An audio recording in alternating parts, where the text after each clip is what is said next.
പ്രിയമുള്ളവരെ, ഞാൻ ഹരീഷ് ആർ നമ്പൂതിരിപ്പാട്. ഉണ്ണിക്കണ്ണൻ്റെ നിരാഹാരം. ഈ കഥ കേൾക്കൂ. ഇത് തിന്നാനേ ഈ ആന വെറുതെ ഓരോ ഗോഷ്ഠി കാണിക്കുകയാണ്. രണ്ടാം പാപ്പാൻ ആനക്കുട്ടിയോട് പറഞ്ഞു. ആനക്കുട്ടിക്ക് കുലുക്കമുണ്ടായില്ല. ആലങ്ങാട്ടമ്പലത്തിലെ കുട്ടിക്കൊമ്പനായ ഉണ്ണിക്കണ്ണൻ പാപ്പാൻ അയ്യപ്പനുണ്ണി ആശാനെ കാണാതെ ആകെ പിണക്കത്തിലാണ്. മറ്റു പാപ്പാന്മാർ കൊണ്ടുവന്നു കൊടുത്ത തെങ്ങിൻ പട്ടയും പനമ്പട്ടയും കരിമ്പും വാഴപ്പിണ്ടിയും പഴക്കുലയും ഒന്നും അവൻ തൊട്ടു നോക്കിയില്ല. ഇതറിഞ്ഞ് വിഷമിച്ച് അമ്പലത്തിലെ മേൽശാന്തി അവൻ്റെ അരികിലെത്തി. ഉണ്ണിക്കണ്ണാ മോനെ, നിനക്കു തിന്നാനായിട്ടേകട്ടെ ഏത്തക്കുലയും ശർക്കരയും പാത്രം നിറയെ പായസവും. സാധാരണ തിരുമേനി കൊണ്ടുവന്നു കൊടുക്കുന്ന പായസവും ശർക്കരയും അവൻ വേഗം വാങ്ങി കഴിക്കാറുണ്ട്. ഇന്നു പക്ഷേ അതൊന്നും തൊട്ടുപോലും നോക്കിയില്ല. മേൽശാന്തി ഉടനെ അമ്പല കമ്മറ്റിക്കാരെ വിളിച്ചു പറഞ്ഞു.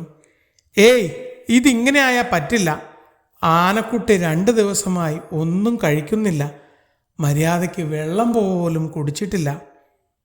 പാപ്പാനെ കാണാത്തത് കൊണ്ട് അവൻ നിരാഹാര സമരത്തിലാണ്.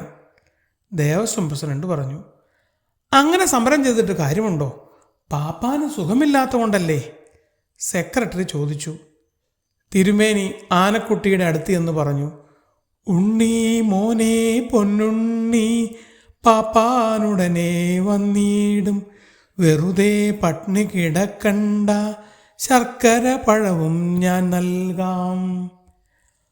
അത് പറഞ്ഞു തീർന്നപ്പോഴേക്കും ഉണ്ണിക്കുട്ടൻ സന്തോഷത്തോടെ തുമ്പിക്കൈ ഉയർത്തി. എല്ലാവരും ആശ്ചര്യപ്പെട്ട് നോക്കുമ്പോഴുണ്ട് തൊട്ടു മുമ്പിൽ പാപ്പാൻ. അവശത മറന്ന് അയ്യപ്പനുണ്ണി ഉണ്ണിക്കണ്ണനെ കാണാനെത്തിയതാണ്. മോനെ ഉണ്ണി എന്ന് വിളിച്ച് അയാൾ പഴവും ശർക്കരയും വായിൽ കൊടുത്തു.